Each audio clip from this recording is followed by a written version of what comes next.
Hello and welcome to the For We Are Many podcast. My name is Rob. I will be your host and comrade this evening. Trisha will be joining us shortly. We have a few things to talk about tonight. Congress has voted to stop the rail strike. We'll talk about what that means, what laws enable them to do it, and what the workers and the union intend to do about it. Going to talk about the Q Club shooting. Obviously, at this point, most of you already know probably just as much as we do about the Q Club shooting, but we're going to talk about the mindsets that led to it, the aftermath, liberals clutching their pearls about people defending themselves at events that have been threatened, things like that. I would like to take the opportunity to ask everyone to like the video, share the video, subscribe, follow the page, and check out our website. We've got some pretty good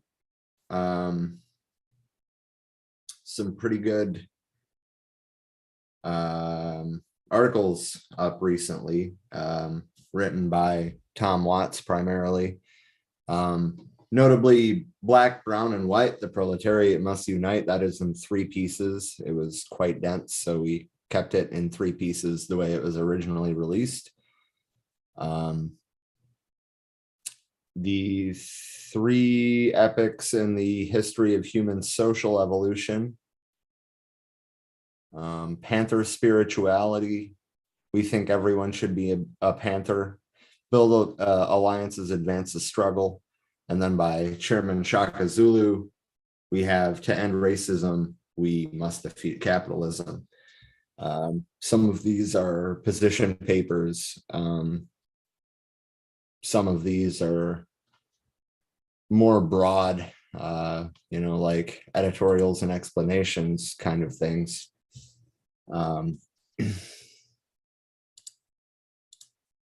Trisha just said that she will be right there. That's good. All right, give me 2 seconds to finish sharing this around to some groups. I would encourage all of you to do the same if you're able, whether it's to groups on Facebook or to your friends. Every viewer helps, especially when we're working, uphill to gain traction on Facebook's algorithm, especially. Anybody checked in on Twitter lately? Like, is it on fire yet? Still? Is it still on fire, or has it collapsed? Also, if at any point you hear like wind, or if I cut out entirely, if we lose power until I get the generator running, don't be alarmed. I'll be right back. Now that Trisha is joining, at least I won't be leaving you with dead air. Hello. Still working on getting the audio set up, I assume. All right. So we're going to start. This is from a CNN article.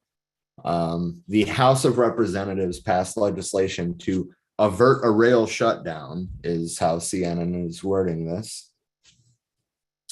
Following a grave warning from President Joe Biden about the economic danger posed by congressional inaction. Notice how they're wording this. They're kind of like prepping you to dislike the workers before you even get to the content of the article, right? Like they're already trying to push your mindset in that direction, as they tend to do. I mean, at the end of the day, CNN are capitalists, right? Right. They want you to think, oh, these bad people don't want you to have your supply chain be, working properly. And it's like, no, they want to not be on call 24 fucking 7, never have enough time to rest. barely ever get a day off, and if they do, they're getting called right the fuck back in because they're on call. Yeah. They're being treated like fucking slaves by the railroad. Yeah. And this next part, I'm gonna read it the way CNN wrote it, and then I'm gonna like kind of re-say the same thing from my perspective. By a 290 to 137 vote, the House passed the tentative rail agreement that will prevent a rail strike. The vote was largely bipartisan, with 79 Republicans joining Democrats in voting for the bill, and 8 Democrats voted against the bill. Can you do me a favor? Can you Google who those 8 Democrats that voted against it were? Because I am definitely actually find out who those 137 no votes were, if you can, because I would like to give credit where it is due. So I'm looking it up now. So the way that I see this is that 290 people in the House of Representatives voted to side with the capitalist class than the working class, or over the working class, which is not a surprise, but it's Democrats spearheading this bill, right? It's Democrats that are making this call to side with the capitalists over the workers. So don't try to tell me how the Democrats are the lesser of two evils. Don't try to tell me that the Democrats have the best interests of the working class in mind. I don't want to hear any of that. Right. That's good. So then there was a separate vote, which this I didn't realize earlier. So this is an improvement over the Biden administration's attempt, right? But in a separate vote, the House also voted 221 to 207 to add a provision to the rail agreement that would increase the number of paid sick days from 1 to 7. So that is still better, right? But that's still not what the fucking workers are asking for. Right. That's I mean, 7 days, that's in a whole year when they're on call for months at a time. We're talking about 7 sick days. This is the best that Congress can do. Which might as well be nothing. Right. It's right. Still not I mean, the attendance policy, and it sure as shit not enough sick days for an entire fucking year. Right. Right. This bill was passed largely down party lines, with just 3 Republicans crossing over to vote with Democrats on that measure. So, okay, in that instance, I can see, okay, the Democrats are at least closer to the side of the working class, but that doesn't mean they are only doing this to prevent the strike. Right. And the fact that Congress even has this power needs to be met with the appropriate rhetoric. How can Congress, right, which does not come from the working class, make calls on behalf of the working class? It doesn't check out. I mean, we will get into how Congress has this power. But I want to make clear from the start that just because Congress officially does have the power to stop a rail strike does not mean they should. I mean, honestly, if you want to keep the railroads running, why not bring the army in to be scabs? I'm just fucking saying. Like, right. Oh, well, maybe they're not trained to operate trains. Well, then maybe the company should put its workers over the bottom line profits. Right. This problem has compounded because the railways fired thousands of people and then expected those who were still there to basically be doing the jobs of multiple people, and no fucks given about what a strain that would be on them, that they're literally being forced into a position to live to work instead of working to live. Yeah. Not okay. Also, I'm not finding a comprehensive list yet, but there is some here listed who opposed this bill. Democrat Rep Judy Chu from California, Mark DeSaulnier from California, Jared Golden from Maine, Donald Norcross from New Jersey, Mary Peltola from Alaska, Mark Pokin from Wisconsin, Rashida Tlaib from Michigan, and Norma Torres from California. And so there is a split in the squad over this issue then, because AOC voted in favor of stopping the strike. I know that. Right.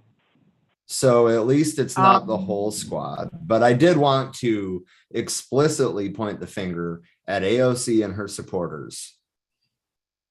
I mean, they're going to act. I mean, actually, I say that I'm going to point a finger, but I'm like knife handing. But this is what the lesser of two evils gets us. This is what trying to change the system from within gets us. She is basically turned into little Pelosi.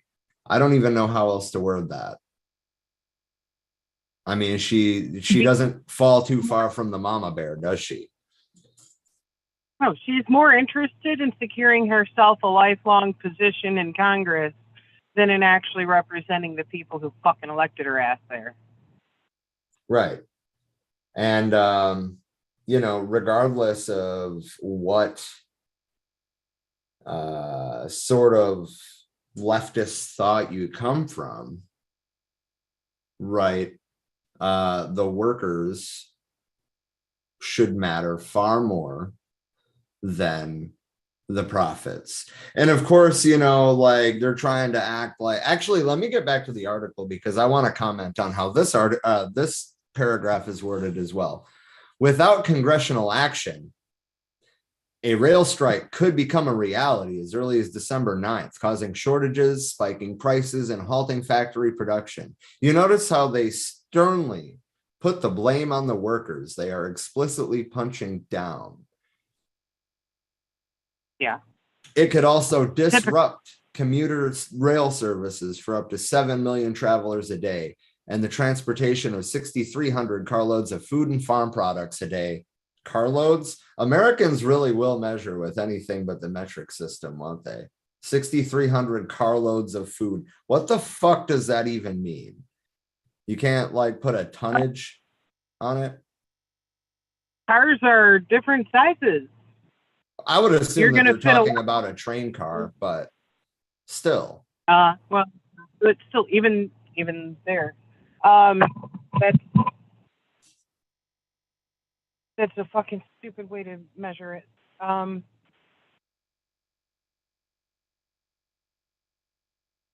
Yeah. Anyway. But yeah, I mean, that's pretty much what I wanted to say about that. But without congressional action, Congress is the heroes for forcing the workers back to work. This is how they're framing this before it even happens. How are you going to make Congress sound like the heroes? Right. If anything, Congress is bad guys here who are falling back on a 1926 fucking bill that allows them to intervene just to not stop interstate commerce. It's protecting capital. I think it's older than that, to be honest, because the rail strike that Eugene Debs, well, it might be a more revised version, I suppose, but initially there was a, well, no, that was an executive order, so that's probably when it was codified. But let's not forget that. Go ahead. It's the Railway Labor Act of 1926. I'm looking at it right now. But I mean, that might have been something that they pushed into place just to solidify, their wielding of that power, given all the issues they had with Eugene Debs and the unions.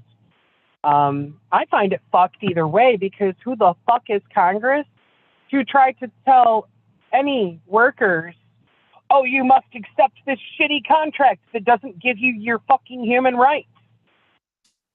Who the fuck do they think they are? Do they not realize, like, if they wanted to, every fucking one of these people who is on strike could just say, fuck you, suck my dick, and completely quit? Well, no, they can't, though. They can't. They're under a contract. Well, what the fuck is that going to mean if they're like, fuck this, we're not doing this? Because they haven't actually accepted. Right. They're refusing to sign a new contract, which that's the thing. I don't understand how Congress has the authority to force them to agree to a contract that they don't agree to. So I want to circle back a little bit to the Pullman strike, right, which was spearheaded by Eugene Debs back in 1894. So Pullman Palace cars, the workers formed a committee on May 7th and asked to have the rent lowered because, you know, company towns.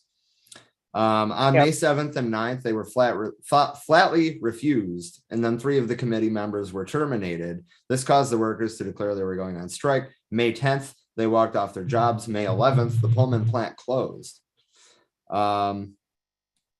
So the strike went peacefully. After several weeks, the Pullman management had not changed its position, and the strikers were desperate for aid. During the strike, the American Railway Union had convened in Chicago because it was the rail center of the United States. The recently formed ARU had 465 local unions and claimed the membership of 150,000 workers. They offered to send arbitrators to the Pullman case. The Pullman workers refused the aid. And the ARU, under the leadership of Eugene Debs, decided to stop handling Pullman cars at all on June 26th. So then on that date, ARU switchmen refused to switch the trains that had Pullman cars. And then they started getting fired. The strike and boycott expanded rapidly, paralyzing the Chicago rail yards and most of the 24 rail lines in the city. July 2nd, not even a week later, a federal injunction was issued against the leaders of the ARU for compelling or inducing by threats, intimidation, persuasion, force, or violence railway employees to refuse or fail to perform duties. So basically, they're trying to say that Eugene Debs forced them into striking, but that's not what happened at all.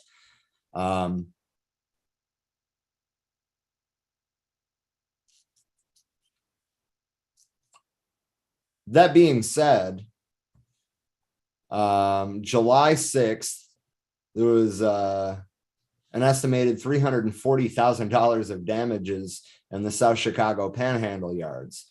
$340,000 in 1894. At this time in the Chicago vicinity, there were 6,000 federal and state troops, 3,100 police officers, and 5,000 deputy marshals. However, all this manpower could not prevent the violence from peaking when on July 7th, National Guardsmen, after being assaulted, fired into the crowd, killing at least 4, possibly up to 30, and wounding at least 20. The killing continued when 2 more people were killed by troops in Spring Valley, Illinois. The point is that the parallels are enormous, right? There, they couldn't force them back to work, so they tried to, you know, basically force them under the point of the gun. And they unequivocally said no, and federal troops opened fire on striking workers. I exceptionally hope that history does not repeat itself on that. But yeah, I think the Railway Labor Act, or Railway Labor Relations Act, or whatever it was, in 1926 is probably when it was codified into law. The additional sick leave provision was added at the insistence of progressive members of the House who had threatened to scuttle the rail agreement bill if sick leave wasn't included.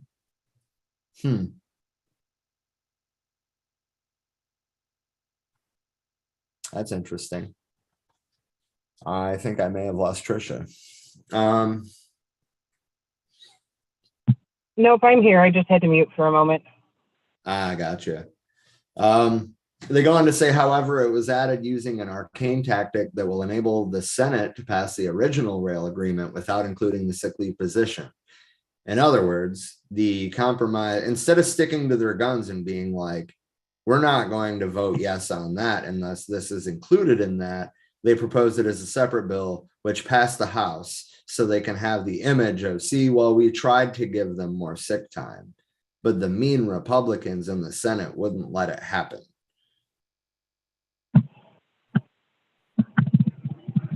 I mean, that's what I see out of this.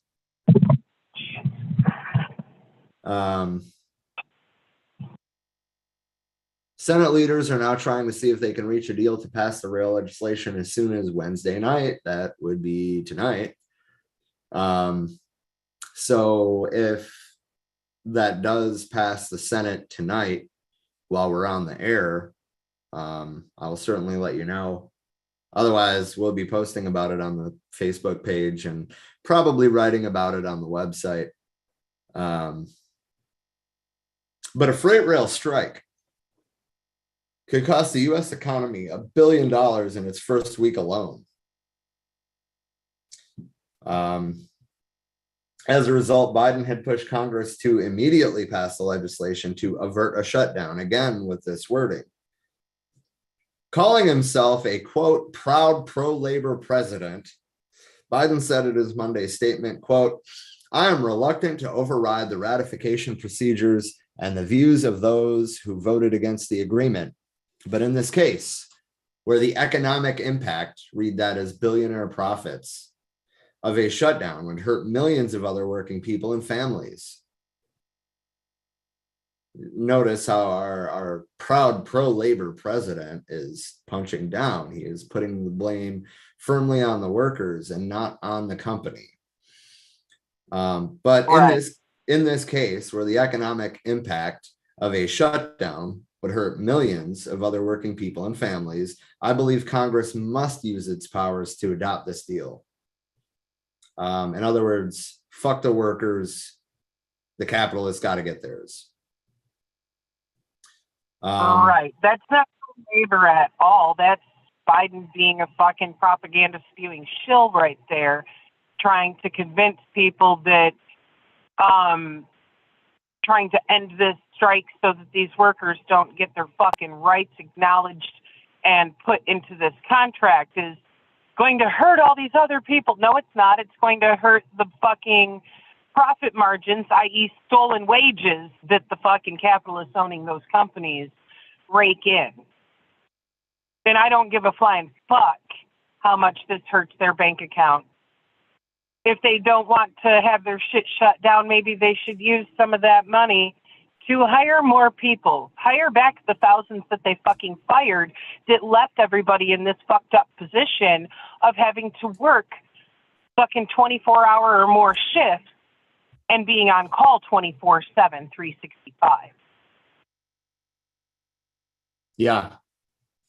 And I mean, we're talking specifically about sick time here. That's not counting vacation time, of course, but you have to schedule that like 3 months out or something ridiculous like that. As you already said, it doesn't address their ridiculous labor policy, or not labor policy, sorry. Well, all of their labor policies, I suppose, but their attendance policy is what I was getting at. For Biden to call himself pro-labor with that statement makes me want to slap the fucking taste out of his mouth, because that's not pro-labor. That's shut the fuck up and get back to work. Yeah. Well, I mean, look at Biden's CDC. I mean, you know, instead of taking the virus seriously, which in my opinion, Biden never did, but instead of taking the virus seriously, they talked like they were going to, and then they said, get the fuck back to work. Yep. Yep. That's not pro-labor as in the labor force. That's do the work and shut the fuck up. We don't want to hear you complain about basically being enslaved. Right. Big surprise coming from Biden. That's facetiousness, by the way.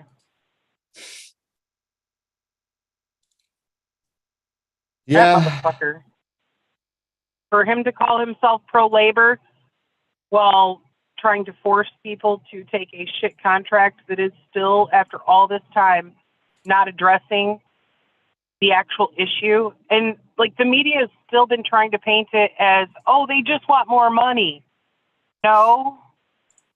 No, they want to have enough time to actually live. They want to have enough time to go home and see their fucking families. They want to have enough time to actually get a full night's rest before having to go the fuck back in. They want to not be on call constantly where it doesn't matter how many hours they just worked. They could have just driven a couple hours home and be, sitting down to eat their food and try to kick their feet up and fucking relax after working fucking 17 days straight and get called right the fuck back in. They want to be treated as human beings, not as fucking chattel. Yeah.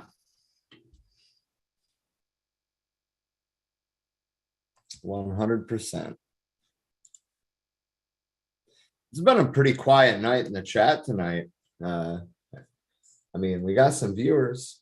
You guys are more than welcome to put your thoughts in.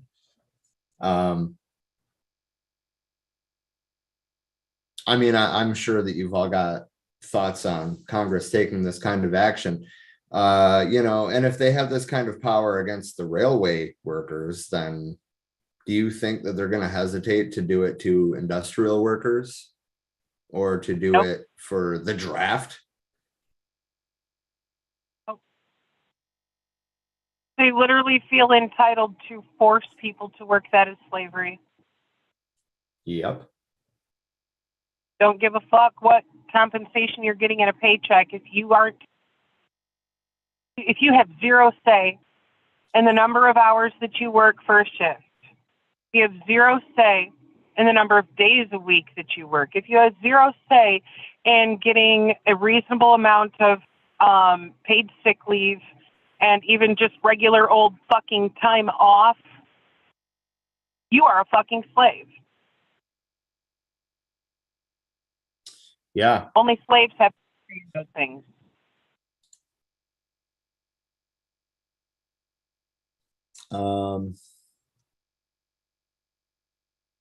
Only difference here is the railroad doesn't actually own their meat suits.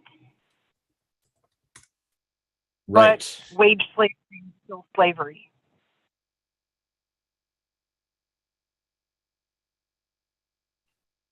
So they did do a piece yesterday. CNN Business did, actually. That's shocking. But the headline is Rail Unions Decry Biden's Call for Congress to Block Strike and Businesses Praise the Plan.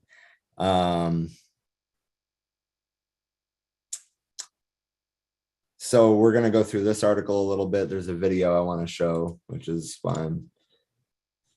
There we go. There's that.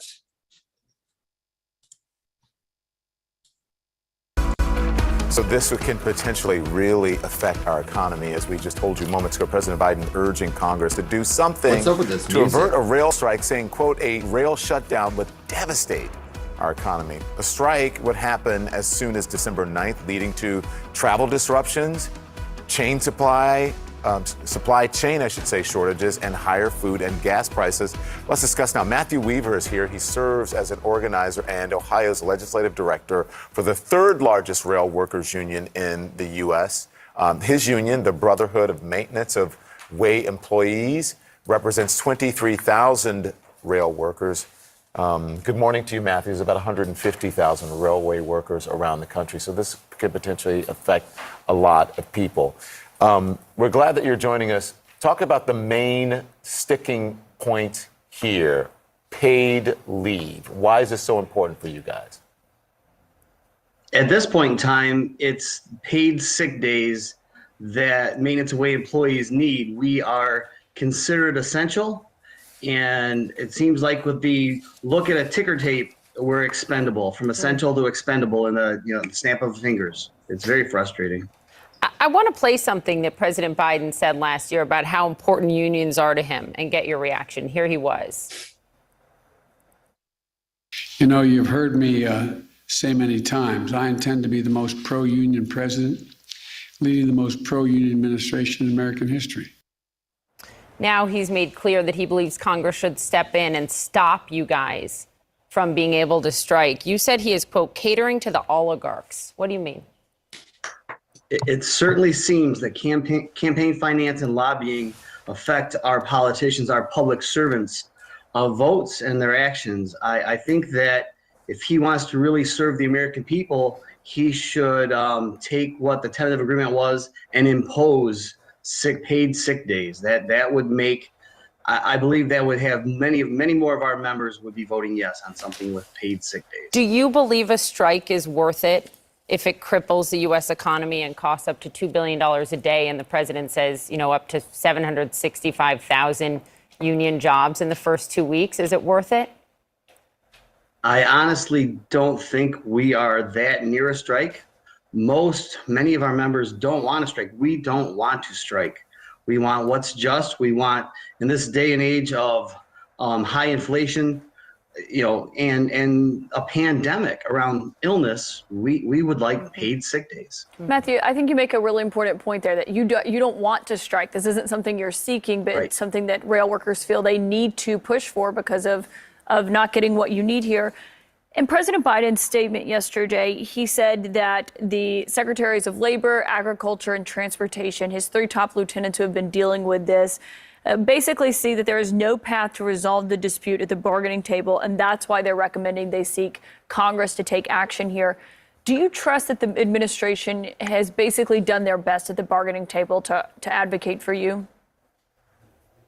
I like the fact that the influence from the DOL and DOT are helping us, but I feel like the carriers are not bargaining in good faith. They are worshiping the shareholders. It's profit over people in America, and it's very frustrating. I love that idea of. There's parts of it I don't like. I'll get to that in a second. I do like that they gave him a chance to speak his piece. What I don't like is how they tried to, well, is it worth it if it causes this much damage to the American people? They are not the ones doing it. And then I like how he responded. We don't want to go on strike. We want to keep working. These are the things that we need. Right. And sorry, not sorry, but their demand for 15 days of sick leave for the year was not too much to ask for. Matter of fact, I would say even that is not enough. So for Pelosi to sit here and parade around and pretend like she achieved something awesome because the company had fired back with, well, how about one more day of sick leave? And she was like, oh, we got to at least get him 7. Vote with me, people. No, these are literal half measures. They said 15 days. Give them their fucking 15 days. Right.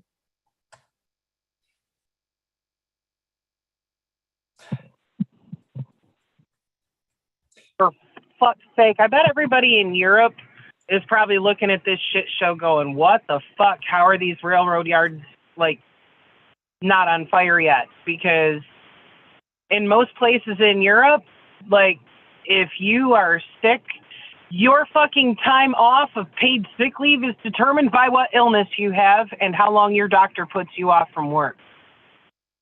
With damn near full pay. Right. France would be burning some shit. I know that much.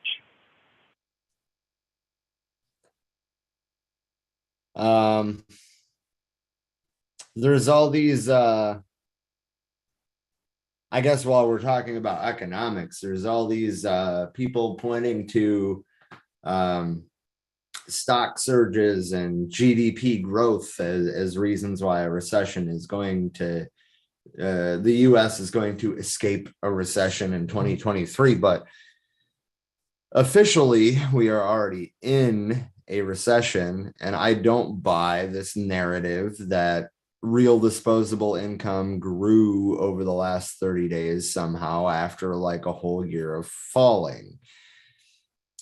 The Federal Reserve has made very clear their goal is to get wages down, right? So that is not, the prices are still going to be high, right? They might stop growing, maybe, if the Federal Reserve plan works. But the working class will not be in any better of a position. In fact, they will be in a worse position than they are now.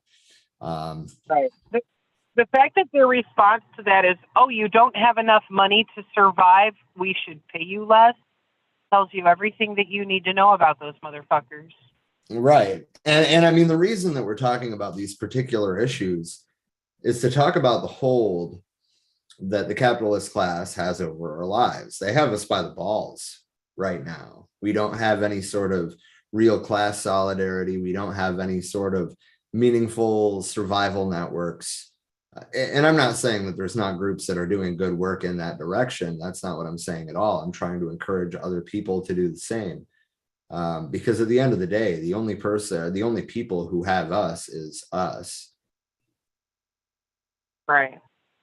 Right. And what we're seeing pop up on a smaller level in individual communities as far as building that dual power needs to happen across the fucking board everywhere.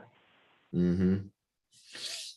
We must separate ourselves from this fucking dependency on the capitalists.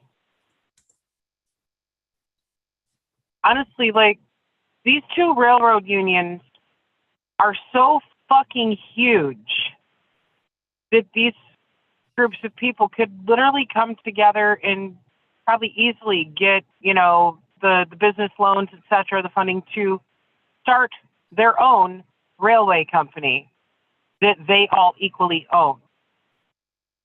A worker-owned and operated co-op style business. And let the fucking companies that are screwing them over sink. Well, I mean, we need a workers' state, and we need that workers' state to have management over the newly nationalized railroads. But I digress.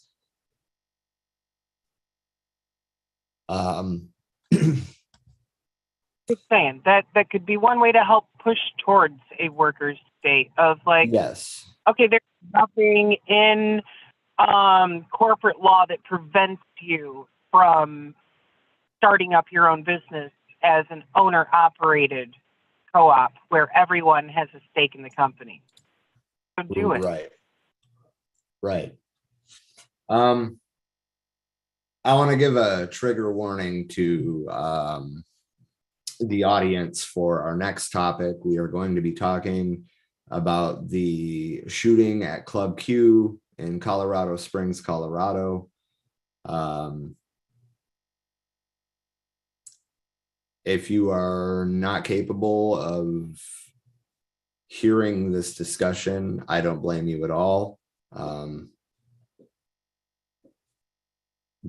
But I think that we both feel that it's something we really need to talk about. We haven't had a stream since it happened. I wanted to go live the next day and talk about it, but honestly, I'm kind of glad that I waited because the response from the LGBTQ community and the response from the left community in general, I feel say a lot about the whole love versus hate, good versus evil thing that is happening here. But late November 19th or early November 20th, depending on, I forget exactly how the time frame fell out. There was a mass shooting at Club Q in Colorado Springs, Colorado. 5 people were killed, 25 others injured, 19 of them by gunfire. The accused, Anderson Lee Aldrich, was also injured and taken to a local hospital. I have some things to say about that in a minute. I intend to show his mugshot so you can kind of understand that, well, that still wasn't what he deserved, but it was at least a step in the right direction. He got his fucking face stomped in for that, and he totally had it fucking coming. Mm-hmm. He's got more coming. But, yep, there was, I can't remember his name now, but there's, a husband and wife and one of their adult children and a friend at the club. And if I remember right, I think the guy is former military, and he snatched the guy up, disarmed him, and pistol whipped him with his own fucking gun. As I said, we'll get to that in a minute. His name, though, is Richard Fierro, and he is a Marine Corps vet. I love that Home Dude also caught a few stilettos to the face. They're very effective. Yes. So basically, for a while, it's been open since 2002. For a while, it was the only LGBTQ club in Colorado Springs, which is the second biggest city in Colorado. A 2021 article by Denver-based magazine 5280 noted the club to be a place where, quote, where LGBTQ folks went for drag performances, dance parties, and drinks. So part of what makes this so heart-wrenching is that this shooting occurred the night before Transgender Day of Remembrance. Right. I'd also like to point out that since 2019, Colorado has had a red flag law that allows citizens or law enforcement to petition a court to order the removal of firearms from a potentially dangerous person. So yep. It's a show, I think, of how liberal gun control doesn't work. The only people that these types of laws affect are minorities, mostly. But Colorado, that kid was disarmed under that fucking law because he recently barricaded his family home, threatened with explosives, threatened to murder his own mom, and these dumb fucking pigs there didn't do shit. They let him slide on domestic violence so he could go straight into domestic terrorism. They let him slide on a whole slew of charges, actually, threatening with explosions, domestic violence, kidnapping, barricading oneself in a building. There was a whole slew of charges, and they were dropped and the record sealed. That is one of the things that I wanted to get to here in a minute. But I'm going off of the Wikipedia about it, and they kind of put prior incidents in a funny spot. But anyway, the point is the event you're talking about was last year, June 18th, 2021, was arrested after Laura Vopel reported that her son issued a bomb threat against her. Initially, he did not surrender, and during the resulting standoff, neighboring homes had to be evacuated. However, no charges were filed, and the details of the case were sealed. No charges were filed is not entirely accurate. There was a whole slew of charges filed, but they were dropped. Right. And the details of the case were sealed. There is no record that the police or relatives attempted to trigger the red flag law, which might have allowed for the seizure of any weapons and ammunition that he possessed. That being said, I still don't have faith in how those laws would be enforced. I have mixed feelings on red flag laws, but a situation like this, if it had been used properly, could have potentially prevented it. But the point is that the law is on the books. Multiple red flags were exhibited and nothing happened. This is why I don't trust liberals. But anyway, and then in July of this year, Aldrich and his mother had conflicts with other passengers and flight crew in a July flight from California to Denver. He was filmed by another passenger after deplaning while saying, "I wish I could shoot all of you, and you keep following me and I'm going to fuck you up." And apparently on the whole flight, they had been harassing and insulting other passengers and the crew. Well, let's be very specific here, because he wasn't just insulting them. They were using racial slurs. So he's racist, fucking bigoted trash. You're probably right. I don't know exactly what was said, but that would still be under harassment in my mind anyway. I mean, obviously it's a more serious form of harassment, and all of this comes down to hate crimes at the end of the day. Just wanted to put more context there to go with the fact that this individual is a fucking bigot. Oh, yeah, without a fucking doubt. Anyway, back to the shooting itself. According to the police chief, the shooting began when the shooter entered Club Q while a dance party was being held, wearing body armor and wielding an AR-15 style rifle. He also had a pistol, which has not been mentioned yet. The AR was the primary weapon used, though. The shooter immediately began shooting at people while moving further into the building. Many survivors at first mistook the gunfire for being part of the music until the gunfire continued and patrons saw the muzzle flash. Multiple people sheltered behind the bar and in dressing rooms while others stayed low to the ground. Minutes into the shooting, a club patron identified as U.S. Army. I thought I read Marine Corps previously, but either way, he was a veteran. Richard M. Fierro charged across the room and tackled the shooter to the ground, causing the rifle to fall out of reach. Fierro then grabbed the handgun from the shooter's hand and used it to hit the shooter repeatedly in the head. Fierro was assisted by other patrons, including Thomas James, who moved the rifle away to safety, and a trans woman who used her high heels. I have read conflicting accounts on that. Some say trans woman, some say drag queen, because not all drag queens are trans women. I'm not sure what the truth is on that. If someone in the comments is able to shed some light on that, I'm not sure which is true. Anyway, who used her high heels to stomp on the shooter, who helped disable and hold the shooter down until the authorities arrive. Fierro estimated the shooter's weight at about 300 pounds. Who estimates someone's weight? It's typically included in descriptions of anybody who is in the process of committing a crime. They might have specified that there just to understand just how massive of a young man these guys had to disarm and detain. Yeah.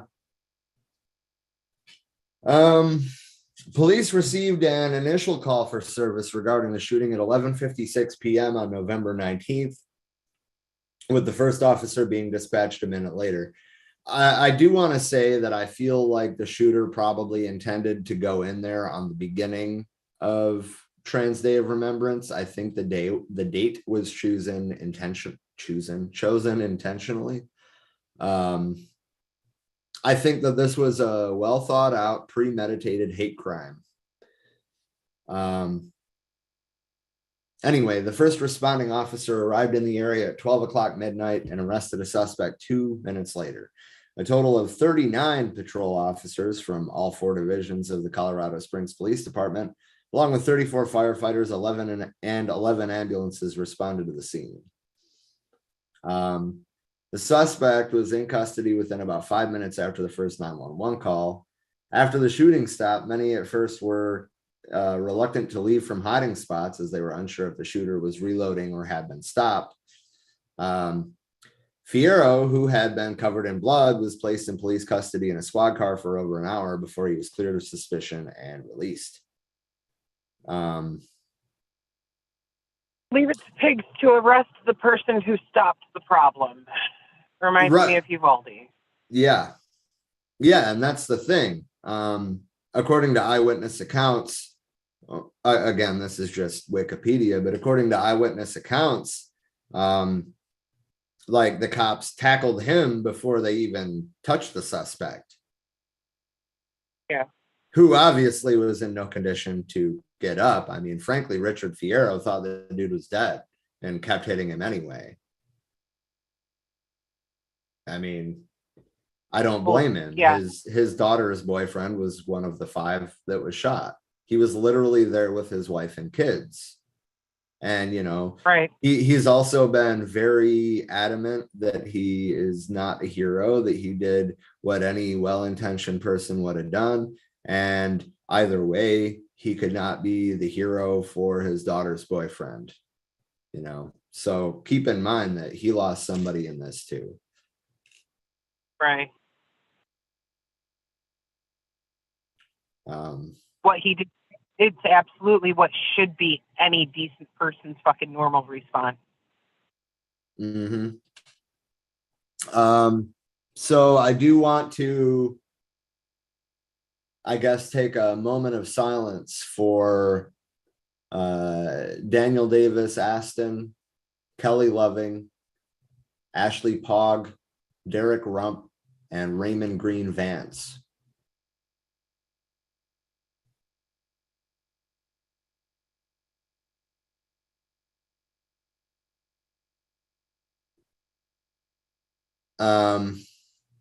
Surprisingly enough, the Colorado Springs Police Department at the press conference actually use the appropriate names and pronouns, instead of dead naming them and giving the incorrect gender. Right. Still doesn't mean that they're good cops by any means, but it surprised me.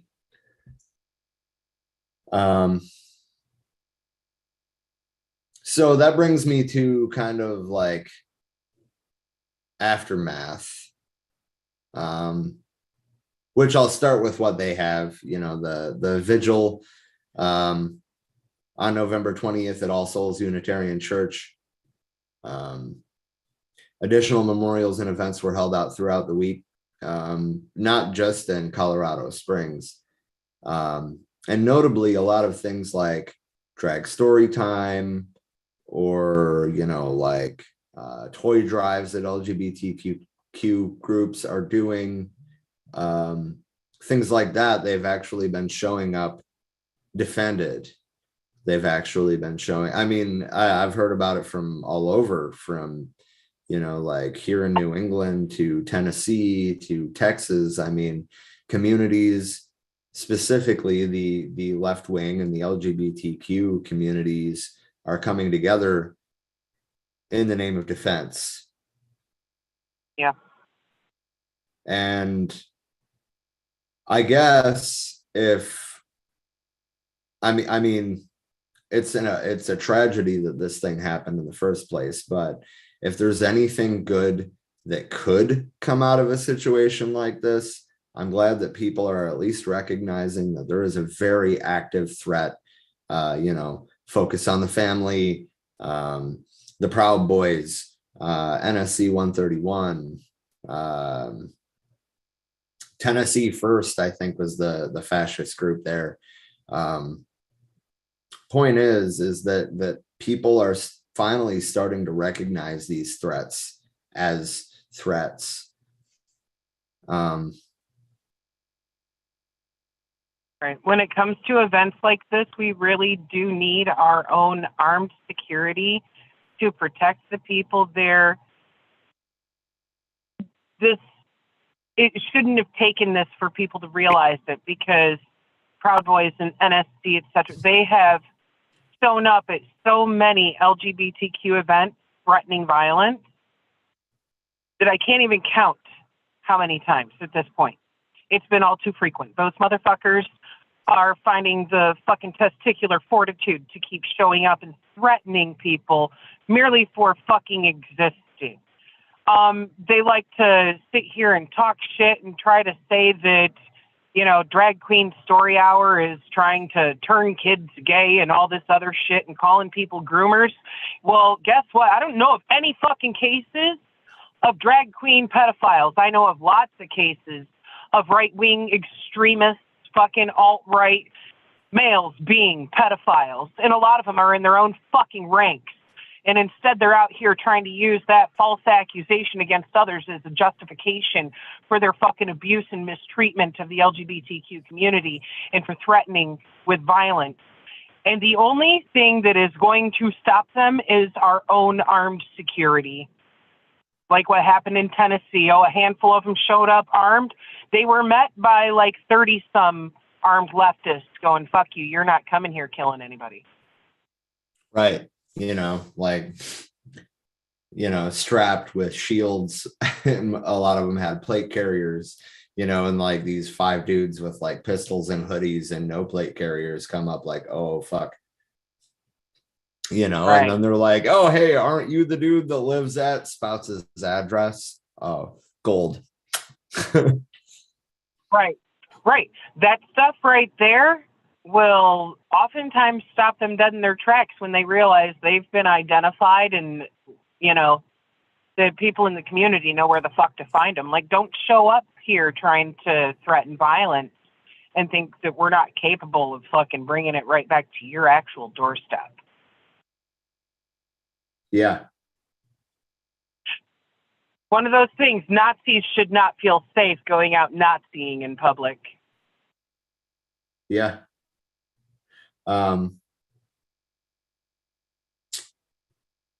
So this kid was 22, born in California. His grandfather was a now outgoing member of the California State Assembly from the Republican Party and a former mayor of the city of Santee, California.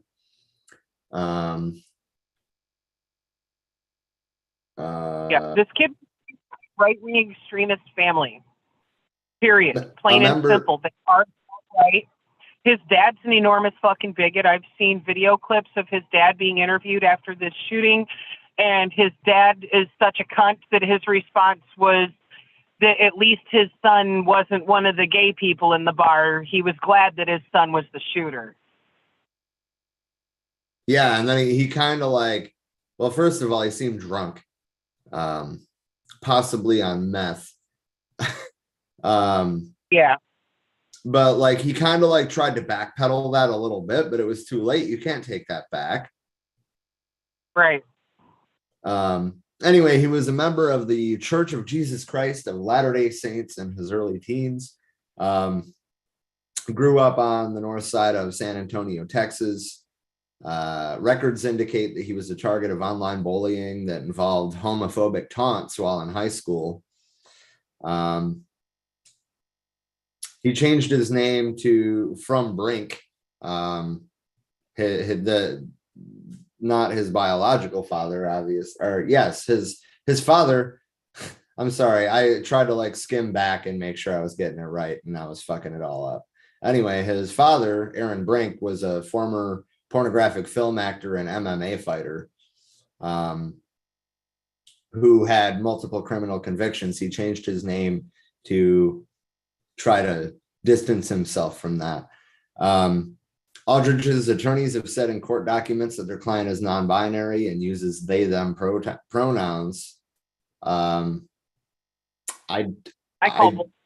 really, really doubt that. They are making that up as an excuse to try to pretend as if this wasn't an all-out fucking hate crime when it was. Neighbors allege Aldridge to have made hateful comments towards the LGBTQ community, including frequent usage of the F word when infuriated, and that Aldridge never hinted to be of a non-binary identity before. According to TMZ, friends of the shooter have also come forward saying Aldridge never hinted to a non-binary identity before, and that this may be a ploy to beat the hate crime charges that have been pressed. The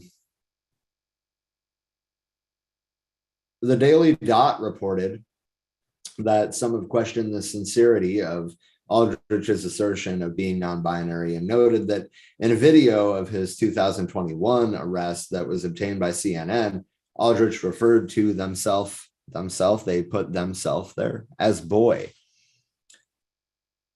That would be himself then.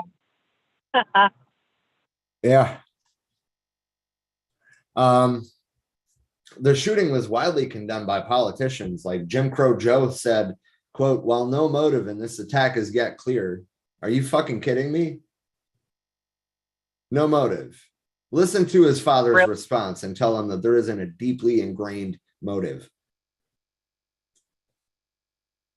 Right. We know that the LGBTQ plus community has been subjected to horrific hate violence in recent years. Governor Jared Polis, the nation's first openly gay governor, said, the governor of Colorado, by the way, said, quote, "We are eternally grateful for the brave individuals who blocked the shooter, likely saving lives in the process, and called for an examination of the application of Colorado's red flag law by Colorado's sheriff." Transportation Secretary Pete the Rat Buttigieg said that anti-LGBT political discourse is partially to blame for the shooting. And the El Paso County government said, "We are deeply saddened by the senseless shooting that occurred early this morning in Colorado Springs at Club Q, and sent condolences to support victims' families." But I mean, if there's not going to be any sort of prevention, though, these words at the end of the day mean nothing. What does mean something is the communities coming together, the communities having each other's backs, the communities picking up arms if necessary to defend their lives from people who want them dead for no other reason than their gender identity or sexual orientation.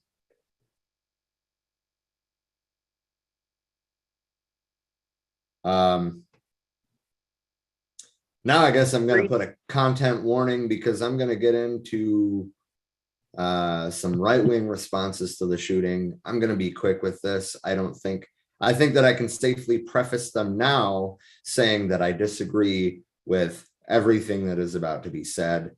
And these people are the people that started these mindsets that led to this whole thing to begin with. In their responses to the shooting, several far-right pundits have promoted an LGBT grooming conspiracy theory, as well as perpetuating a moral panic. Conservative media personality Tucker Carlson displayed a banner on his Fox News program, Tucker Carlson Tonight, that read, quote, "Stop sexualizing kids," while later hosting a guest who said that mass shootings would keep happening, quote, "until we end this evil agenda that is attacking children." Reactionary influencer Tim Pool, I forgot about that guy. He's still around. People still watch that shit. Bigots, sure. Responded to the shooting by criticizing the venue's drag show performances, saying, quote, "We shouldn't tolerate pedophiles grooming kids. Club Q had a grooming event." Well, this was a bar. There were no fucking kids there. This was midnight. This was a bar. Right. The arguments don't hold water. Not only are the daytime events kept family friendly because they are open to all ages, but this was a bar that is not open to all ages. This was an adult crowd.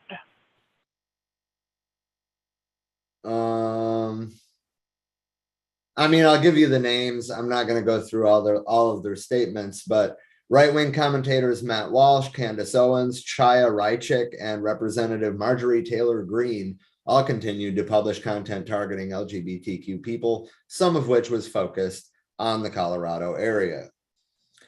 After issuing a statement about the shooting in which she offered her prayers to those affected and called for the lawless violence to end, Representative Lauren Boebert, remember, she's a Republican from Colorado, was criticized by some who accused her of hypocrisy based on her history of making anti-LGBTQ comments, such as promoting the litter boxes in schools hoax and blocking gun control laws. So I don't like that the liberal author of that part of this specifically added blocking gun control laws, because gun control laws are most effectively used against minorities and other oppressed populations historically, not just in the United States, but historically. The laws that are in place already should have stopped this and didn't, to just reiterate on that point. So fuck their trope bullshit right there of pretending as if more gun laws is going to prevent anything, because the fucking red flag law that should have prevented this didn't get used. Right. Jenna Ellis, a former lawyer for Donald Trump, was criticizing for saying that the 5 people killed during the shooting were, quote, now reaping the consequences of having eternal damnation. Oh, hell no. Ooh. Wow. Wow. No, bitch. Fuck all of that. And then far-right provocateurs, including Jack Posobiec, I don't know. I don't care about getting his name right either, have questioned Richard Fierro's presence at the drag show, invoking unfounded transphobic and homophobic insinuations. Or he was there with his family, who are all adults, mind you, but he was there with his family. Right. Like, just because he went to a gay bar doesn't mean he's gay. And even if he was, so fucking what? Right. Ain't nobody's business as far as, you know, what kind of relationships he and his wife partake in. It's nobody's fucking business but their own. I don't get where people get off thinking that they can even fucking try to extrapolate some shit like that. But nope, I know a lot of straight people who go to gay bars because they enjoy coming to gay bars. Why? Because it's typically a more comfortable scene where you're not treated like a straight up fucking meat market like in many fucking straight bars. You can go to a gay bar and hang out without getting like sexually harassed in most fucking cases. Things like that. It's actually a comfortable fucking scene, whether you're gay or straight. Just not for bigots. Exactly. Analysis published by the Institute for Strategic Dialogue. I don't know much about this group, but they have estimated that online usage of the terms pedophile and groomer increased by several orders in the days following the shooting as part of a far-right and neo-Nazi celebration of the massacre. So I guess basically to sum up, if you see anybody, you know, making excuses for the shooter or making it sound like they got what's coming or that the shooting was in any way a good thing, just know that you're probably associating with some sort of Nazi. Right.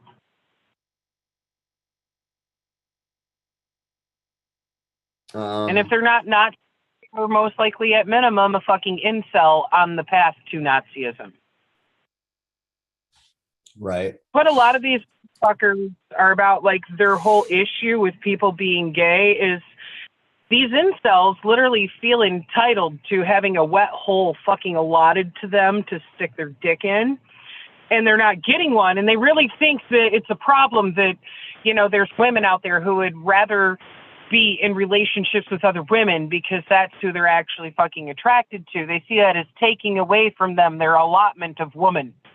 Things like that. They think that it's the gay community's problem or fault that, you know, oh, birth rates are dropping and nobody wants to fuck me and incubate my sperm, and they have zero fucking self-awareness of, like, maybe if you weren't a piece of shit, somebody would find you attractive, but it's completely your personality and your perspective of why you are walking pussy deterrent. Things like that. But they love to try to blame other people for their own shortcomings as human beings and be like, this is why I'm not getting laid.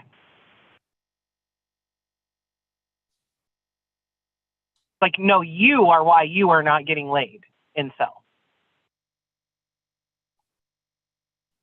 Yeah. That's why the alt-right tends to go after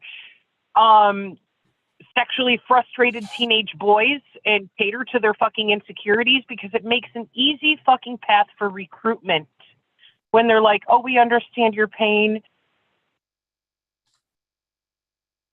Yep. They're easily targeted by these groups.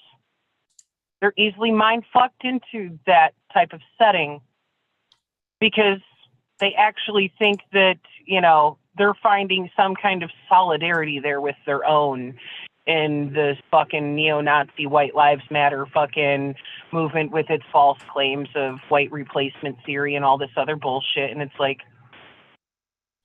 stop and look in the mirror. And that right there is the reason why your dick is unchosen. You, not anybody else. Yeah.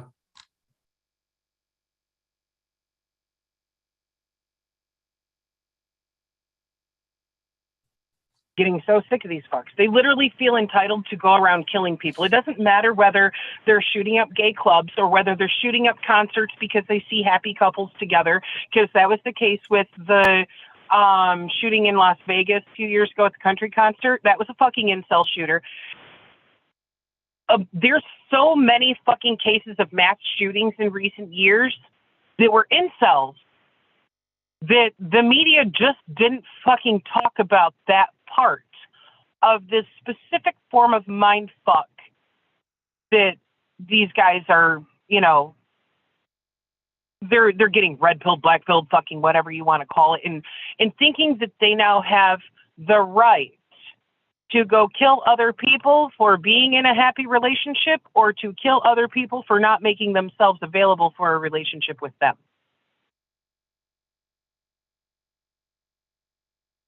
This is a fucking problem.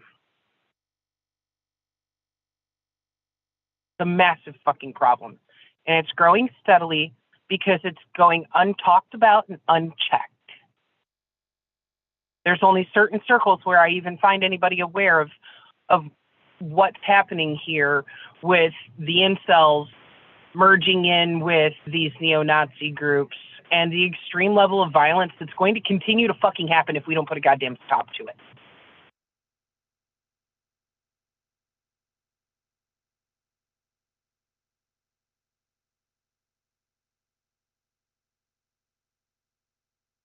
Been fucking researching these motherfuckers for years now.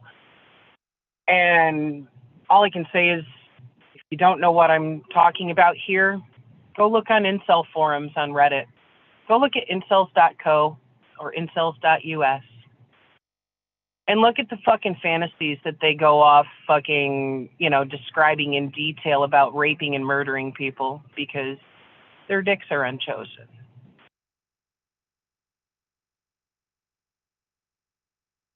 And I have a feeling that that is a huge factor with this kid here specifically and his outright fucking bigotry and choosing a gay club to shoot.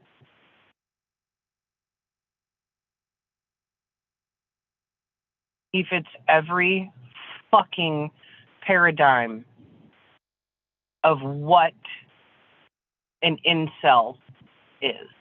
Every fucking attribute.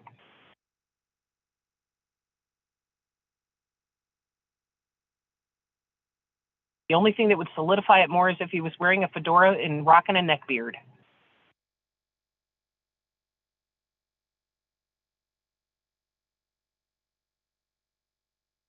This is a massive fucking problem. These neo-Nazi groups are literally targeting teenage boys and, you know, like ones in their early 20s to recruit them to their fucking cause of absolute uncontrollable fucking violence. We as a society have to do something here because there's something inherently wrong. And I've said this before about other situations that end up falling into this massive group of, you know, what the fuck is going on here.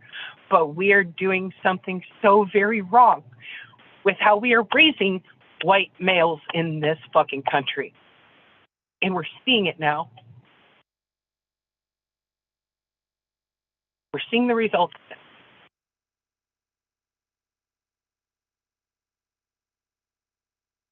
How many more people have to die at the hands of these motherfuckers before we change the way that we are raising people with patriarchal attitudes of fucking entitlement, with alt-right attitudes of fucking bigotry? This is an overall massive societal problem.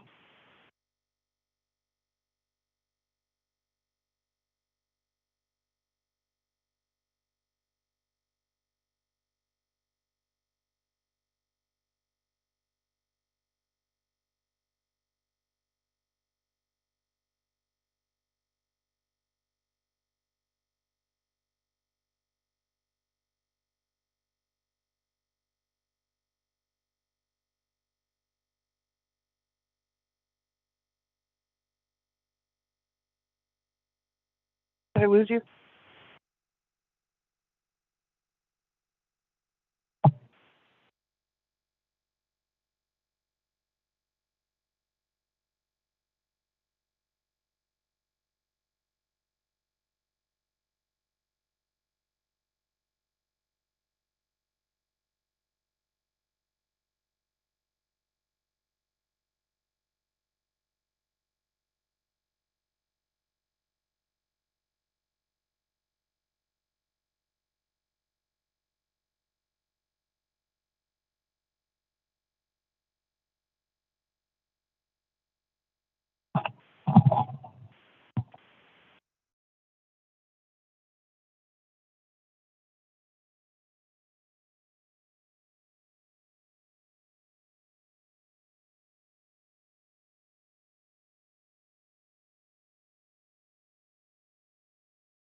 Hello, sorry about that. I went out to smoke a cigarette and I guess Trisha got disconnected.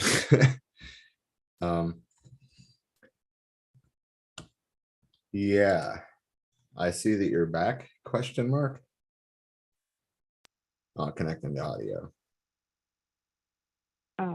There we go. Okay. I lost signal altogether. Can you hear me now? Yeah, Okay. Wow, it's not even showing me your video feed there. Hmm. Oh, I'm back. I don't even know at what point it cut out mid-rant. I don't know.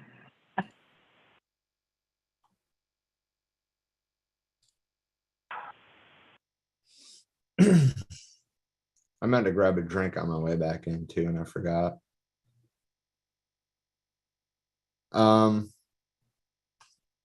I want to read just a little excerpt though of Socialism and Man in Cuba by Che Guevara. There is a section called New Consciousness. Although I feel like I should start with the individual and socialism and just read both because one gives context to the other. So I'll start with the individual and socialism. Quote, I would now like to try to define the individual, the actor in the strange and moving drama of the building of socialism and a dual existence as a unique being and as a member of society. I think the place to start is to recognize the individual's quality of incompleteness, of being an unfinished product. The vestiges of the past are brought into the present in one's consciousness, and a continual labor is necessary to eradicate them. The process is two-sided. On the one hand, society acts through direct and indirect education. On the other, the individual submits to a conscious process of self-education. The new society in formation has to compete fiercely with the past. This past makes itself felt not only in one's consciousness, in which the residue of an education systematically oriented towards isolating the individual still weighs heavily, but also through the very character of this transition period in which commodity relations still persist. The commodity is the economic cell of capitalist society. So as long as it exists, its effects will make themselves felt in the organization of production and consequently in consciousness. So the reason I wanted to get into this, right, is because this is what we need to be in our on the ground work thinking about, how we are going to bring society into the modern age. Marx outlined the transition period as resulting from the explosive transformation of the capitalist system destroyed by its own contradictions. In historical reality, however, we have seen that some countries where weak limbs on the tree of imperialism were torn off first, a phenomenon foreseen by Lenin. In these countries, capitalism has developed sufficiently to make its effects felt by the people in one way or another, but it was not capitalism's internal contradictions that, having exhausted all possibilities, caused the system to explode. The struggle for liberation from a foreign oppressor, the misery caused by external events such as war, whose consequences privileged classes place on the backs of the exploited, liberation movements aimed at overthrowing neo-colonial regimes. These are the usual factors in unleashing this kind of explosion.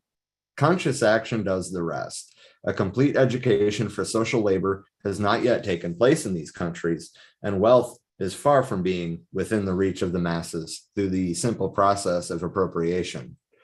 Underdevelopment on the one hand, and the usual flight of capital on the other, make a rapid transition without sacrifices impossible. There remains a long way to go in constructing the economic base. And I mean, in our context, we still have a very long way to go. I mean, the economic base is constructed, but I mean, constructing our own economic base. Anyway, and the temptation is very great to follow the beaten track of material interest as the lever with which to accelerate development. There is a danger that the forest will not be seen for the trees. The pipe dream that socialism can be achieved with the help of the dull instruments left to us by capitalism, the commodity is the economic cell, profitability, individual material interest as a layer, etc., can lead into a blind alley. When you wind up there, after having traveled a long distance with many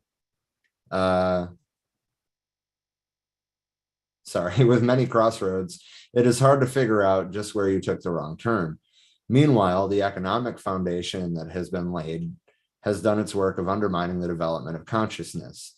To build communism, it is necessary, simultaneous with the new material foundations, to build the new man and woman.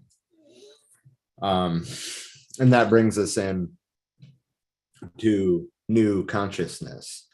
That is why it is very important to choose the right instrument for mobilizing the masses. Basically, this instrument must be moral in character without neglecting, however, a correct use of the material incentive, especially of a social character. As I have already said, in moments of great peril, it is easy to muster a powerful response with moral incentives.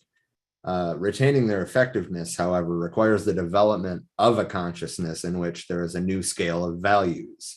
Society as a whole must be converted into a gigantic school. This is kind of an expansion on Mao's theory of cultural revolution, right?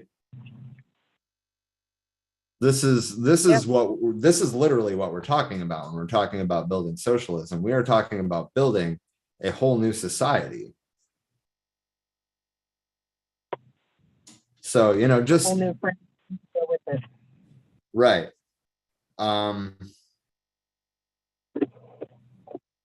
Anyway, I'll just drop the oh, what did I just do? I don't know. Can't see your screen. Well, I'm still here, so that's a plus. There we go. I somehow disconnected my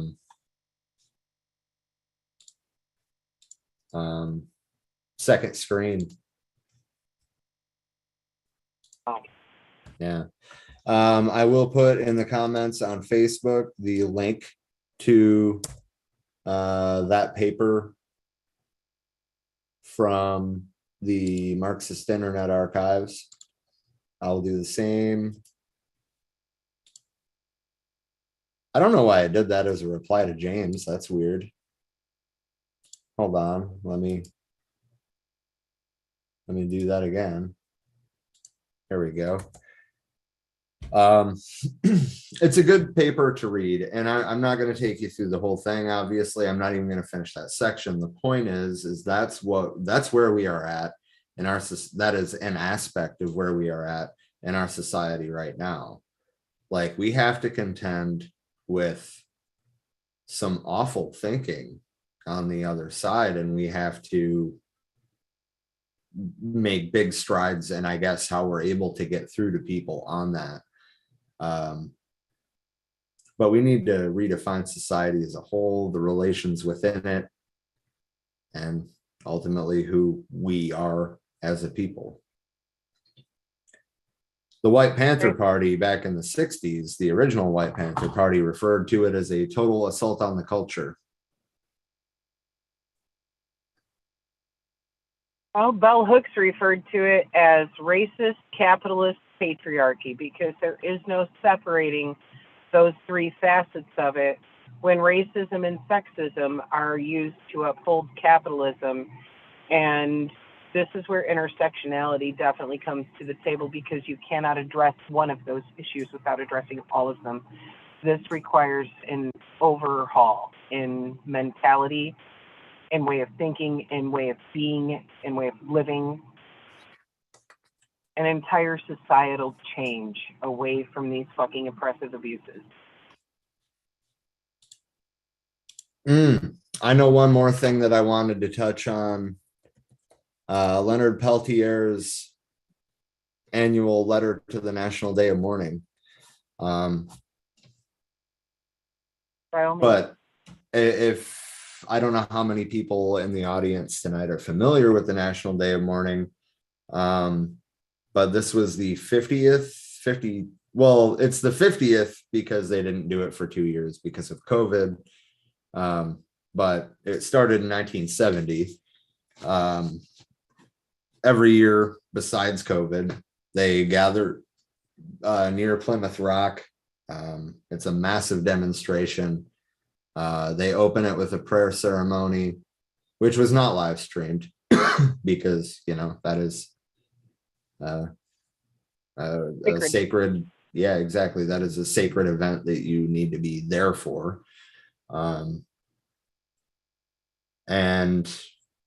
the discussion revolved heavily around colonialism, around the lie of Thanksgiving,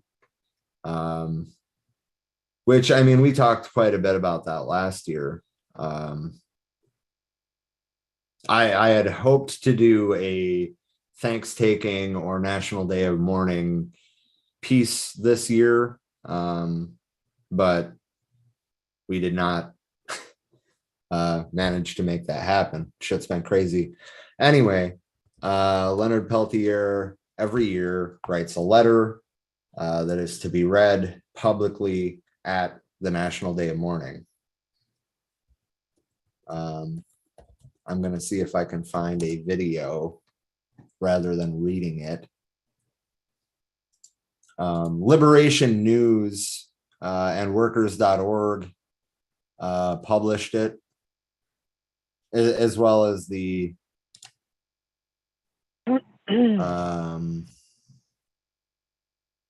United American Indians of New England, who are the ones that hold they do not have a video. It's not that long though. I'll just read it. Because I'm not going to try to find that specific spot out of like a 5-hour video. Right.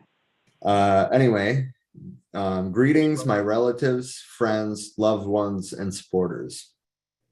First of all, I want to thank you for the privilege of being allowed to express my feelings about this day of mourning, as we call it, and day of Thanksgiving, as the rest of the US calls it.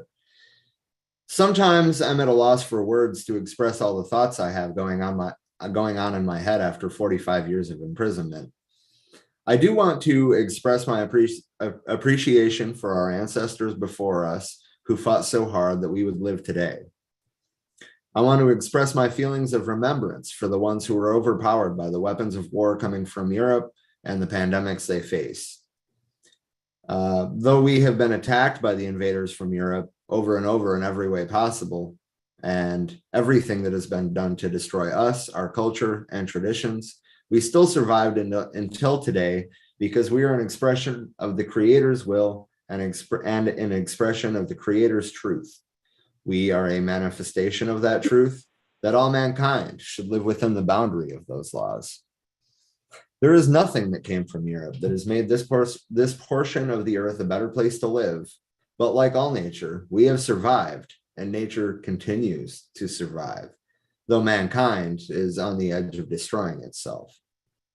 The truths that our people spoke of, the need to live in harmony with each other, the Creator, the Mother Earth, and respect one another's approach to spirituality, when expressed by non-Indians, becomes a sensation around the world.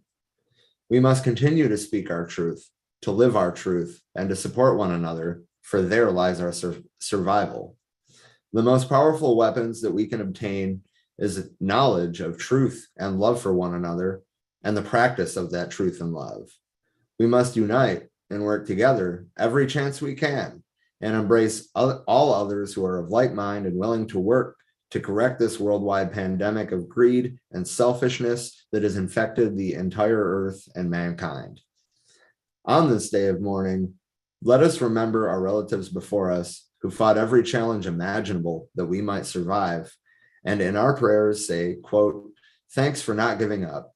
Thanks for giving your lives that we might live." And to all of you out there, I want to say thanks for not giving up on me and my quest for freedom. May the Creator bless you in every way. Your brother, always in all ways. And in the spirit of Crazy Horse and the Resistance, Leonard Peltier.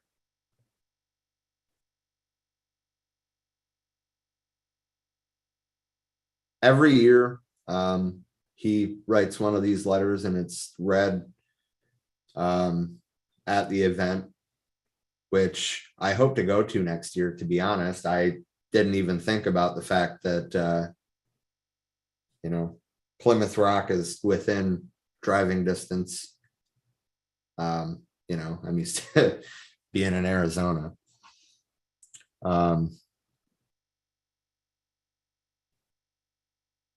But yeah, I'm going to post the UAINE website in the comments. That is the United American Indians of New England.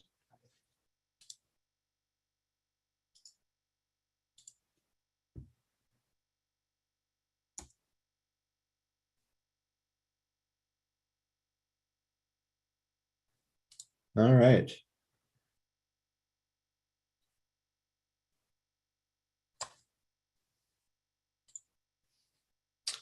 Do you have any other things you want to talk about, or? Yes, actually, if you can grab the link from our group chat, I'd like to dig into that article about the police getting robots. Yeah. Yeah, that are programmed to kill.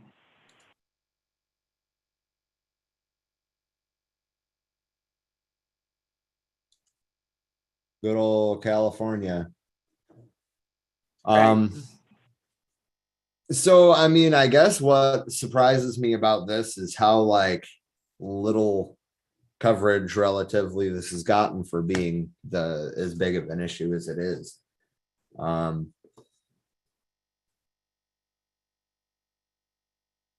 Yeah. This is the state of our dystopian nightmares coming to fruition.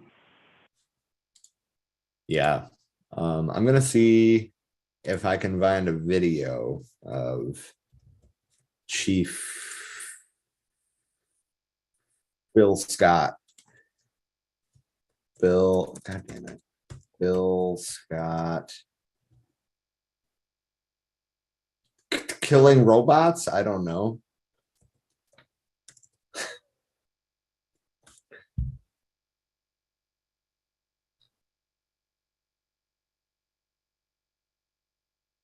Nope, it doesn't look like I can easily find a video anyway. Supervisors in San Francisco voted Tuesday to give city police the ability to use potentially lethal remote-controlled robots in emergency situations, following an emotionally charged debate that reflected divisions on the politically liberal board over support for law enforcement.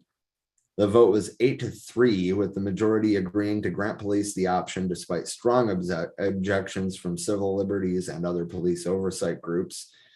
Opponents said the authority would lead to further militarization of a police force already too aggressive with poor and minority communities. Supervisor Connie Chan, a member of the committee that forwarded the proposal to the full board, said she understood concerns over use of force, but that according to state law, we are required to approve the use of these equipments. So here we are, and it's definitely not an easy discussion. The police department said it does not have any pre-armed robots and has no plans to arm robots with guns, but the department could deploy robots equipped with explosive charges to contact, incapacitate, or disorient violent, armed, or dangerous suspects when lives are in stake. Robots equipped in this manner would only be used in extreme circumstances to save or prevent further loss of innocent lives. But, you know, the more that we arm the police, the more they use it against us. That's what history shows. The more militarization we get, in fact, the less safe we are. Yep. And then you're going to extend that to robots, which are at this time, the robots, you know, may not be using guns, but it doesn't really rule that out. It opens the door for that. Right. Them saying we haven't done it yet doesn't mean they won't. Right. Well, and doesn't have plans to, doesn't mean that won't change. Or that they're even telling the truth about not having plans to. Like, when you're already openly talking about how you're going to strap them up with explosives, what difference does it make? Right. I mean, explosives or a firearm, either way.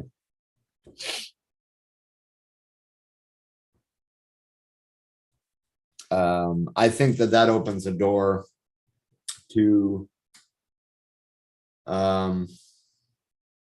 you know, situations like autonomous robots making this call. Obviously, we're a long way from that in terms of widely available tech, but this is the direction we're going. And I don't want to see what'll happen if we start using remote controlled or autonomous robots to take out suspects.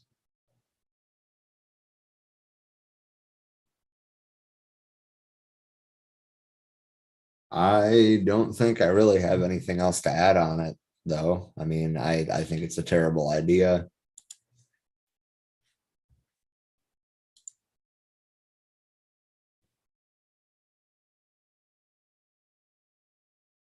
James in the comments said bullshit. They will have Terminators with knees on necks. Don't let them have stuff like that.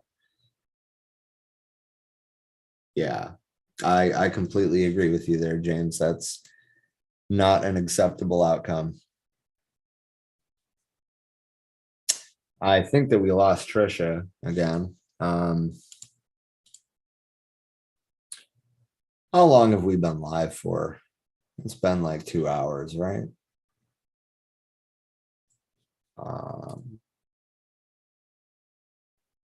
Nothing's telling me how long it's been. Oh, 101 minutes ago. So yeah, we're almost at 2 hours. I think that we can probably wrap this up. Once again, keep an eye on the website. We've had more articles being posted. There will be more to come. And I hope to see you all again next week.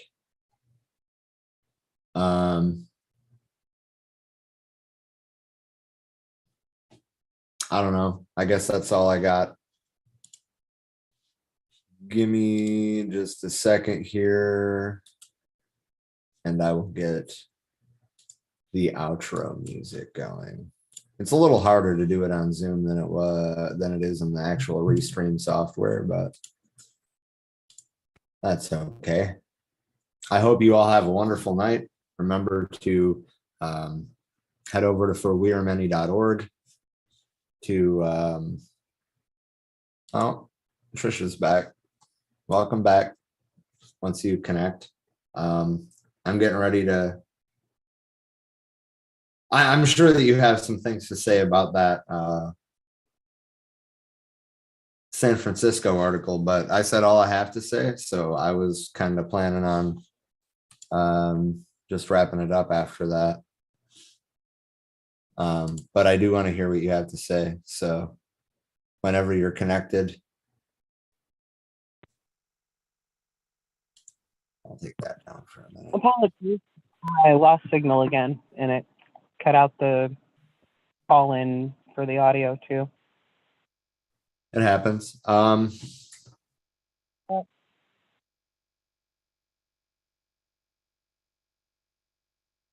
Yeah, anyway, I'm sure that you have a few things to add to what I said about the situation in San Francisco. James had said in the comments, bad idea to give city cops their own Terminators to play with. And then he went on to say, bullshit, they will have Terminators with knees on necks. Don't let them have stuff like that.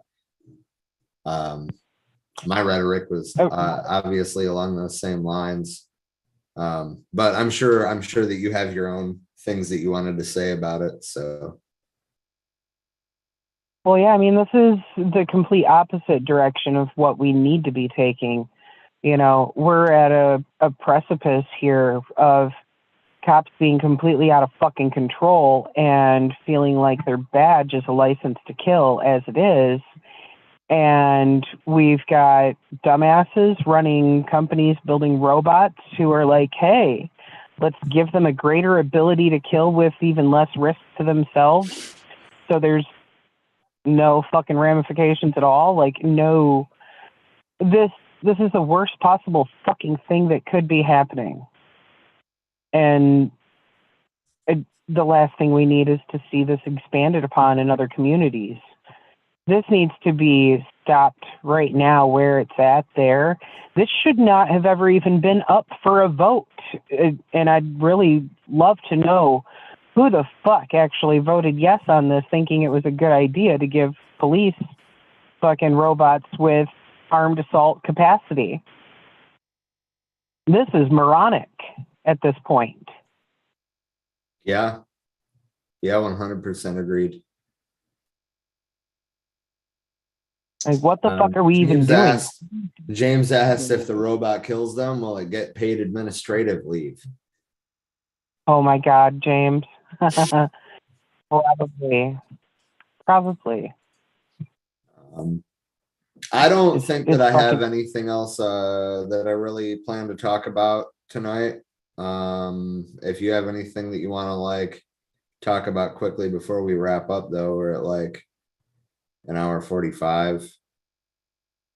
And I don't have anything else. Since we're on the subject of all cops are bastards,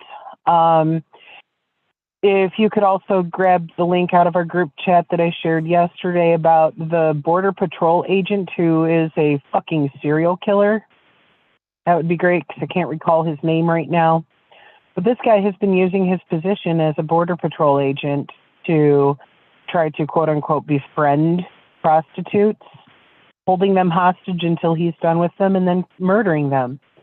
And I don't know what the body count's even up to at this point, but this right here is just one more example of why we really need to fucking end the policing system in every fucking way, shape, and form when these motherfuckers are hiding behind badges to be serial killers too now.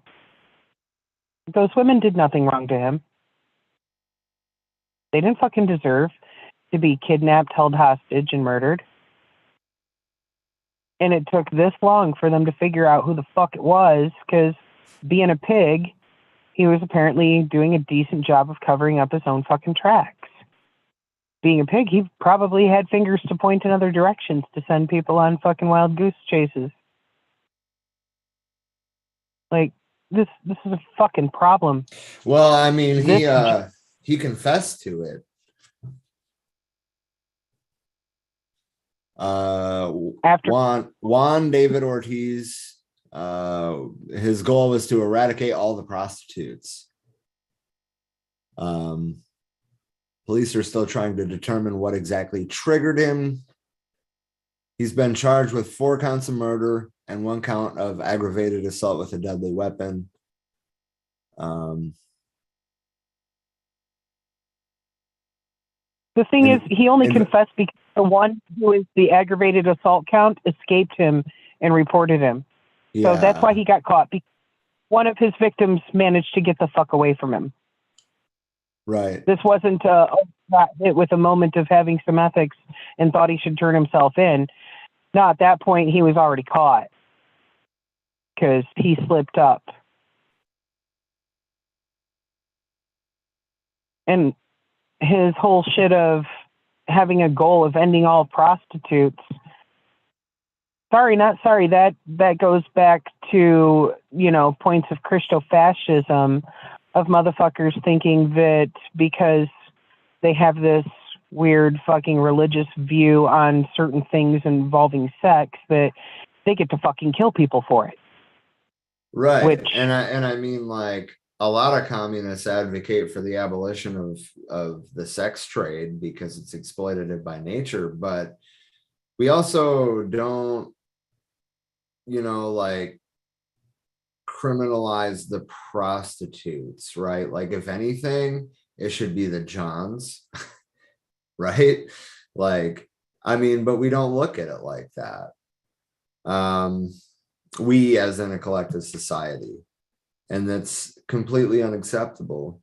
What we need to do is we need to create conditions where women don't feel like they need to sell their bodies to survive. Not whatever the fuck this guy did. And this guy is going out being a fucking fascist, murderous piece of shit and killing people because of that being their choice of line of work. Because let's be honest, doesn't matter whether you're working in a shop on the line or working in sex work, you're selling your body in order to get money to fucking survive. So it's one of those things that as long as we are creating the conditions of you're only going to survive if you somehow sell yourself, your body, Right. your time, etc., that's the only thing that would actually put an end to it. These motherfuckers going around and slaughtering innocent sex workers is never going to. Mm-hmm.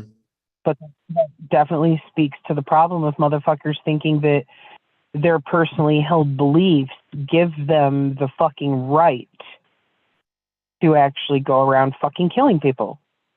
Yeah. And I don't know who this is quoting. Somebody from the Border Patrol, I would guess, said, I think he would have done a lot more serious harm. If it hadn't been for that girl that escaped, we would still be looking for our guy with more dead bodies. So, Yep. I mean, they're trying to make it sound like, you know, they did something, but really the woman who escaped is the one that made it possible. Right. Because she would have had the ability to actually identify the motherfucker, like, hey, this is who's killing all the prostitutes. Fuck. Yeah. It's just fucked up and really sick and twisted. I mean, think about it. Flip the script. If we were to be like, hey, this person's ideology and beliefs are harmful to society and he's using them to justify murder, therefore we should end this fucking belief, then we would get called xenophobes. And it's like, no, if your religion is telling you to hate people and kill them, you're doing it wrong. Don't give a flying fuck. You should maybe reconsider your fucking religion instead of thinking that it somehow entitles you to go around and killing people for existing in a manner that makes you, you know, uncomfortable or whatever. You do not have a fucking right.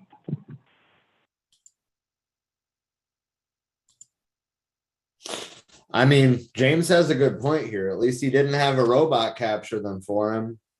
Shit's getting bad. But like, just to circle back to that last article, these are the type of people that would be getting control to robots that can kill you. Right. It's a problem. Like, we can't even trust them to just be walking around in their own fucking skin suits amongst the rest of society, and you want to give them fucking killer robots? Right. The fuck, California? Right. Oh my God. And that's to speak towards something that you pointed out earlier, too, of let's not pretend like democratic strongholds aren't also fascist as fuck, because California is very much and has been for a long time a Democrat stronghold, and look where they're fucking investing in deepening the police state. Yeah. Problem. Both parties are fascist, period. Yeah, it's like, would you like straight fascist or diet fascist? That's right. And it's hard to tell even which one of them is which at this point. yeah. Yeah, more Republicans voted against stopping the strike than Democrats. Like, holy shit, how do you get out-lefted by the fucking Republicans again? Right. Like, Jesus fucking Christ. World's a shit show. Yeah. All right. You ready to wrap it up? Got anything else you want to shout out or anything before we wrap it up? Not that I think of. Other than letting everybody know to keep their eyes open for the videos we'll be posting from the Panther classes. Yeah. That's about it. That was all I had as far as topics for current events tonight. Fair enough. Also for educational stuff that's Panther related, check out the website. I said this at the beginning too, but check out the website. For wearemany.org. We've been posting some writings by Tom Watts and Sherman Zulu. And they're good. I read through some of the titles earlier. I will again. Hold on. Give me just 1 second here. Black, Brown, and White, the Proletariat Must Unite. That is a 3-part series. I think part 3 comes out tomorrow. No, it was today. Okay. And then we've got the 3 epics in the history of human and social evolution. We've got Panther spirituality. We've got We Think Everyone Should Be a Panther. We've got Build Alliances, Advance the Struggle. And then by Chairman Shaka Zulu, we have To End Racism, We Must Defeat Capitalism. These are all position papers or opinion pieces. And of course, if you have anything you want to submit, just email us for wearemanypodcast@gmail.com.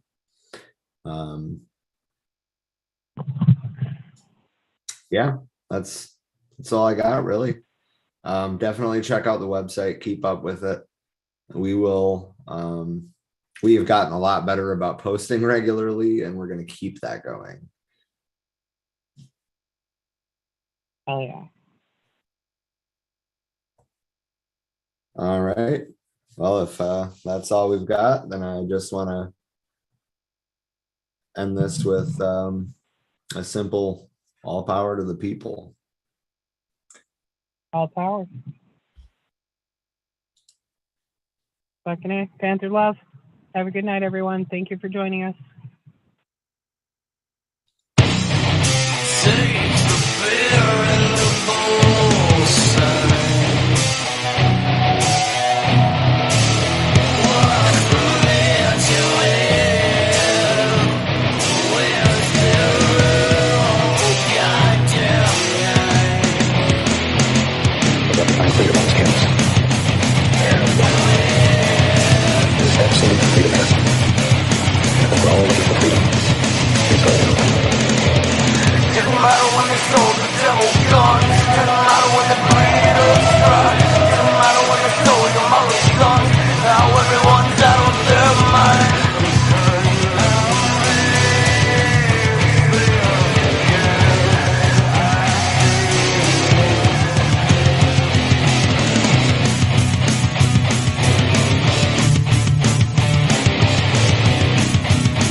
Reflections.